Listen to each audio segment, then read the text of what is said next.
네, 증시 대담입니다. 트럼프 랠리가 잠시 주춤되는 사이에 사실 트럼프 랠리 상황에서도 한국과 중국은 그렇게 좋지 못했습니다.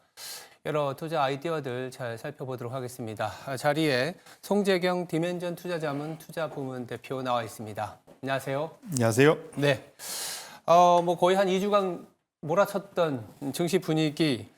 일단 지난주 글로벌 증시 동향부터 한번 살펴볼 필요가 있을 것 같아요. 예, 결국 트럼프 말씀 주신 대로 트럼프 랠리가 상당히 광풍이었는데 네. 거의 그러니까 짧게는 한 1, 2주 보였지만 길게는 한 달 이상 그렇죠. 지속이 됐었죠. 근데 확실히 이제 그러니까 조금은 이제 뭐랄까 정신을 좀 차린다고 해야 될까요? 너무 많이 왔나 뭐 이런 생각들을 하면서 전반적으로는 좀 조정 국면이 지속됐다 봐야 될 것 같은데 그래서 주요국들의 그 주가 수익률을 보면 한 주간 동안 가장 부진했던 것이 중국과 우리나라였다 보시면 좋을 것 같은데 중국은 일주일 전에 좀 기대했었던 부양책이 지방 정부를 지원하는 것 위주로 나오면서 좀 실망감이 나타났고요. 그것 네. 때문에 홍콩 항생 지수가 6%대 이상 가장 많이 하락을 했다 보시면 좋을 것 같고 두 번째로 우리나라인데 그다음 대만 가건 미국 나스닥 100 순입니다. 특히 우리나라가 좀 안 좋았던 거는 기술주가 지난주에 조정을 좀 미국에서 많이 받았습니다. 그러다 보니까 대만도 이제 같이 조정을 받았는데 여기에다가 미국에서 또 안 좋았던 게 건강관리, 바이오 쪽이었죠. 그렇죠. 예, 이제 그것 때문에 우리나라 상위권의 기술주와 바이오 여기에 이제 배터리까지 전기차 관련된 배터리까지가 우리 주요 상위 시가총액 상위권에 몰려 있는데 그것에 직격탄이 그 고스란히 우리나라 시장이 나타나면서 우리나라가 중국에 버금가는 안 좋은 이제 성과를 거뒀다 보시면 좋을 것 같고요. 반면에 상대적으로 지난주에 사실은 올랐다고 하기도 좀 민망하긴 하지만 유럽 쪽이 상대적으로는 조금 나은 모습. 하지만 이 정도면 보합권에 가깝다가 봐야 될 것 같아서 지난 한 주간 전반적으로 좀 시장이 조정 국면에 들어가면서 랠리, 트럼프 트레이드 자체가 조금은 숨고르게 들어갔다. 이렇게 정리해 볼 수 있을 것 같습니다.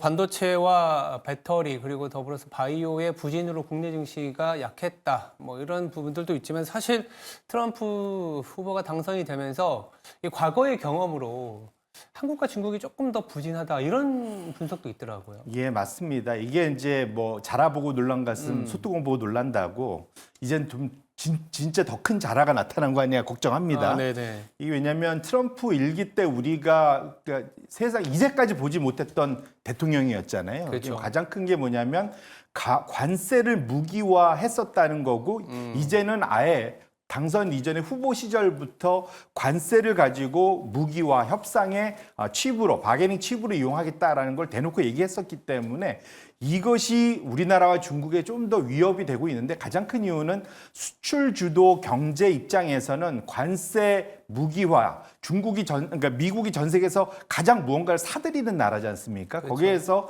관세를 무기화하면 아무래도 수출 많이 하는 나라는 힘들어지는데 그러다 보니까 이미 우리가 트럼프 일기 때 정확히는 이제 2018년, 19년도에 주로 관세 그 얘기가 많이 나왔었는데 그때 관세 인상 때마다 발표 때마다 중국 항생지수나 한국의 우리 코스피가 상대적으로 발표 이후 한 주간 동안 가장 많은 낙폭을 기록했었다. 이미 한번 경험을 했었다는 거고요. 이제는 관세가 확실히 현실화되지는 않았습니다. 다만 공약으로 나와 있기 때문에 시장이 미리 이미 트럼프가 당선된 이후에 가장 미리 이제 선반영해서 영향을 받고 있다 봐야 될 것 같고요. 그렇게 놓고 본다면 지난주에 중국과 한국이 가장 부진한 성과를 거뒀던 것이 어찌 보면 관세의 무기화 자체에 가장 미리 선반영해서 악영향을 시장에 좀 주가에 반영하고 있는 것으로 해석해 볼 수도 있을 것 같습니다.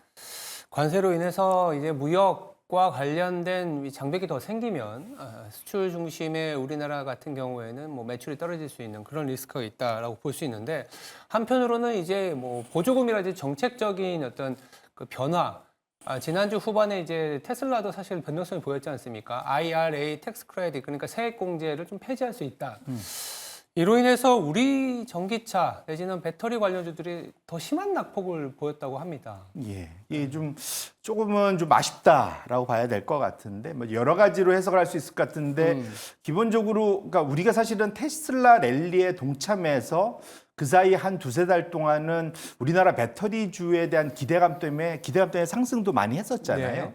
그것을 이제 다 토해내고 오히려 지금 전 세계적으로 전기차 관련된 주보다 좀 더 많이 빠지고 있는 게 좀 더 안타까운 것 같은데요. 좀 네. 차트를 열어봐 주시면 제가 한번 비교를 해봤습니다. 이게 이제 글로벌 X에 있는 리튬이온 배터리 기술 ETF, LIT라는 이제 그 티커로 거래가 되죠. 그다음에 두 번째로는 아이쉐어의 자동차 자율주행 EV ETF가 있습니다. 이것 자체가 지금 상위권에 좀 있는 편이고, 이제 그다음에 이제 이것이 나스닥 100, 그러니까 우리가 잘 거래 많이 하는 QQQ 하고 이제 비교를 해봤는데, 지금 붉은색 선이 우리나라의 이제 대표적으로 배터리 관련된 타이거 이제 2차 전지 테마 ETF입니다.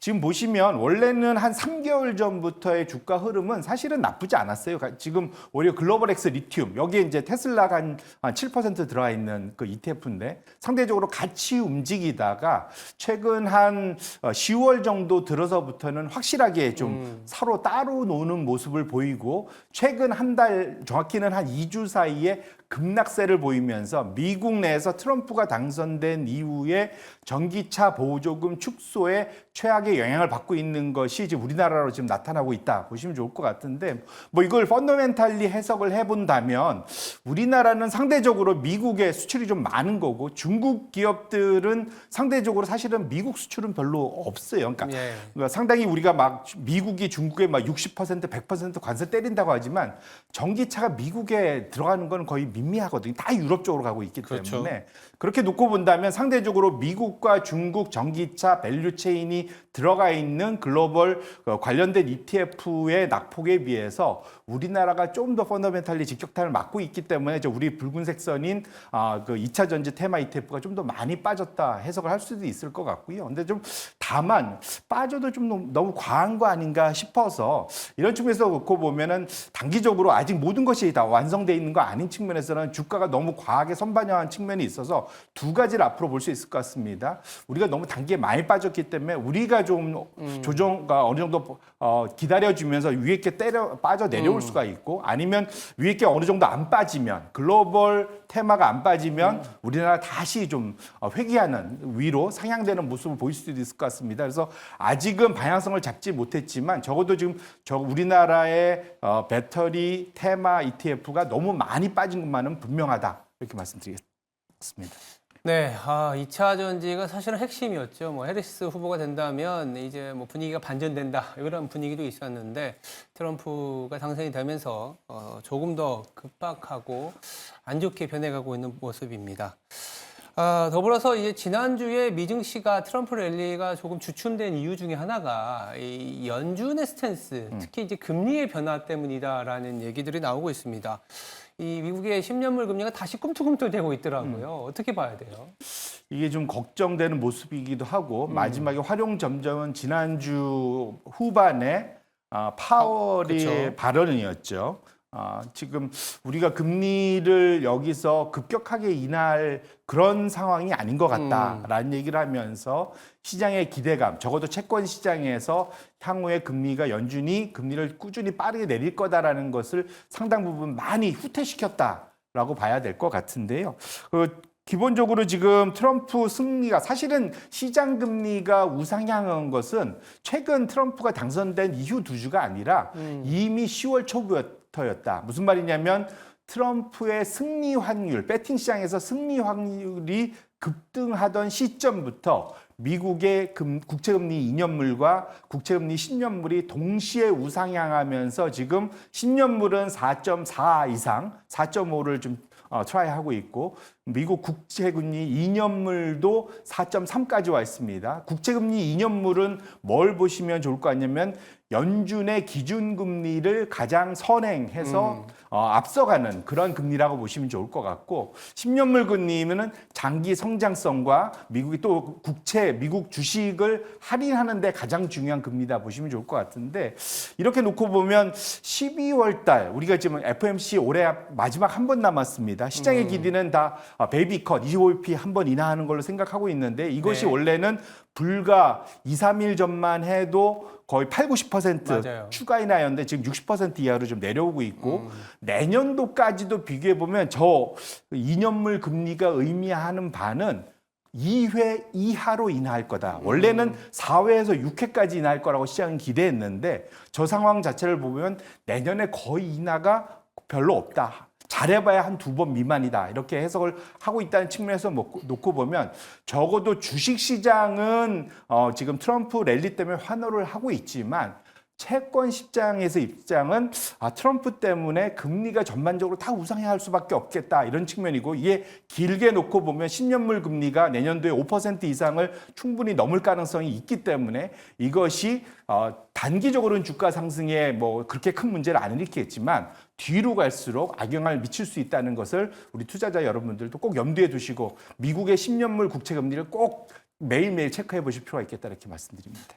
10년물 금리가 저렇게 올라가 있는 상황은 사실 주식시장에는 뭐 여러 가지 뭐 밸류에이션에도 큰 타격을 줄 수 있기 때문에 성장이 웬만큼 나오지 않아서는 이렇게 충족하기가 어려울 것 같은 느낌이 드는데 공교롭게도 이제 한 2달 정도 남은 것 같습니다. 1월 20일에 이제 트럼프 2기가 본격화되는데 이 본격화될 때의 이제 주가의 수준이라든지 아니면 이제 금리의 레벨 이런 거 보면 예전에 트럼프 1기 때와는 다르게 조금 더 깐깐해졌다라고 볼 수도 있을 것 같아요. 맞습니다. 이게 지금 사실은 트럼프 1기 때의 그러한 그 좋았던 기억, 그러니까 트럼프가 깜짝 당선되고 당시에 16년도 말에 시장은 깜짝 놀랐습니다. 이거 큰일 나는 거 아니야 그랬는데 트럼프 1기 때의 그러한 시장 친화적인 정책의 이후로 17, 18년도에 엄청난 그 주가 상승을 보였거든요. 네. 이 기대 때문에 지금 트럼프 2기에 대한 기대가 큰데 다만 말씀 주신 대로 그전과는 눈높이가 많이 달라졌다. 첫 번째로 왼쪽 차트에 보시면 S&P 500이 2016년도 말에 비해서 거의 2.7배 올라와 있는 상태고요. 거의 3배 가까이 올라와서 이미 많이 높아져 있다. 또 두 번째로는 선행 PER이라고 하죠. 지금 시장에서 주식들이 돈을 벌이들은 기업들이 돈을 벌어들이는 앞으로 벌어들일 거에 비해서 그 당시에는 16배 정도에 거래됐는데 지금은 거의 22배 거래돼서 뭐 40, 50% 이상 좀 비싸게 좀 거래되고 있는 상태고요. 그다음에 앞으로 한 5년간 길게 롱텀하게 이익 증가율 얼마 될 거냐 그때에 비해서도 지금 40% 이상 높게 보고 있다. 기대 수준이 엄청 높다는 거죠. 마지막으로는 이익 마진율, 순이익에 비해서 순이익이 전체 매출에 비해서 얼마나 지금 마진율을 보이고 있느냐 그때에 비해서 거의 40% 이상 높으면서 역대 최고 수준이라는 거죠. 이거 다 재정 적자로 돈을 풀어서 만들어낸 거거든요. 결론적으로는 눈높이가 트럼프가 초기에 최초에 16년 말에 당선됐을 때에 비해서 지금은 모든 것이 지금 눈높이가 높아져 있는 상태이기 때문에 사실 지금은 다 우리가 흥분해서 지금 트럼프 2기를 기대하고 있지만 앞으로는 생각보다는 상당히 삐걱삐걱 될 수 있는 그런 여지가 많은 거. 왜냐하면 눈높이가 높아져 있다는 것 자체는 우리 상당한 부담 요인이 될 수 있다는 것만은 우리 투자자분들도 꼭 눈여겨보실 필요가 있겠다 말씀드립니다.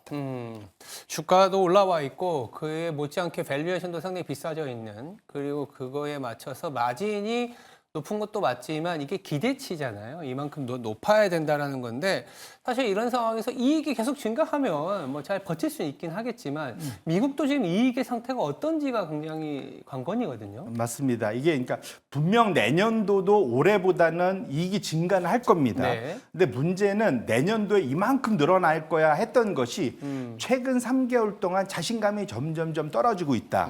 이거는 갑자기 애널리스트들이 자기 마음대로 한 것이 아니라 기업들이 가이던스를 주지 않습니까? 네. 포워드 가이던스를 주기 때문에 그것에 맞춰서 지금 추정치들이 변화되고 있는데 차트를 보시면 내년도 예상 EPS의 추이가 최근 3개월간 급격하게 내려오면서 1년 전에 애초에 기대했던 것보다도 많이 낮아져 있다. 이것 측면은 아까 이미 높아진 눈높이에 비해서는 내년도까지 바라봐야 될 이익 증가율이 생각보다 높지 않을 수 있다는 측면은 또 다른 그런 이제 두려움을 갖게 하는 포인트다 이렇게 보셔야 될 것 같습니다. 일단은 트럼프 당선 이후에 상당한 기대감으로 한 1, 2주 올랐지만 뜯어놓고 보니 밸류에이션이라든지 그리고 이익의 추정치가 좀 내려오는 부분들은 조금은 주춤돼서 관망 심리가 좀 부각되는 시기로 접어들었다라고도 볼 수 있을 것 같습니다. 또 한편으로는 또 미국이 아니라 중국에 대한 기대가 좀 있었는데 초반에 말씀 주신 것처럼 한국 뿐만 아니라 중국이 하락했던 이유가 중국의 경기 부양책에 대한 실망이라고 해야 될 것 같아요. 그래서 중국 소비와 내지는 중국과 관련된 어떤 업종의 등락에 대한 기대들이 많이 낮아졌거든요. 어떻게 봐야 될까요? 이게 이제 뭐 어쨌든 숫자 자체나 또는 직접적인 그러니까 소위 소비자 중국 소비자들한테 돈을 꽂아주기를 바랬는데 주머니에 그것이 제대로 안 나오면서 한 주간 조정을 받았습니다. 그런데 지난 금요일 날 중국의 소매 판매 증가율이 발표가 됐는데 다행스러운 건 노란색 선입니다. 다행스러운 거는 예상은 3.8% 증가할 거라고 생각했는데 실제로는 4.8% 증가를 하면서 상당히 예상치를 대폭 넘어가면서 3개월 연속 지금 소매 판매가 증가하고 있다는 것은 상당히 다행스럽게 봐야 될 것 같고요. 어쨌거나 지금 1년 가까이 중국 정부가 부양책을 여러모로 내놓고 있는 것이 어떻게든 조금은 먹혀 들어가고 있다는 건 다행이다 봐야 될 것 같고 주가는 지금 많이 빠져 있는 상태에서 우리 입장에서 보면 새롭게 우리가 투자 아이디어를 얻는다면 이 입장에서 보면 중국은 이제 수출은 앞으로 점점 어려워지기 때문에 내수를 부양할 수밖에 없는 쪽으로 몰리고 있고 다행스럽게 지금 소매 판매가 올라가면서 소비 진작이 되고 있다는 거죠. 결론적으로는 중국의 향후 정책은 소비를 강화할 수밖에 없기 때문에 우리나라 기업들 내에서도 중국 소비와 관련된 주식 종목들에 대해서는 추후에 지속적인 관심을 보일 필요가 있겠다 이렇게 말씀드리겠습니다. 알겠습니다. 그나마 뭐 중국이 좀 내수를 부양하게 된다면은 우리 증시에는 약간의 수출 모멘텀도 살아날 수 있기 때문에 그 부분을 좀 기대해 볼 수 있을 것 같습니다. 지금까지 송재경 디멘전 투자부문 대표였습니다. 말씀 감사합니다. 네, 고맙습니다.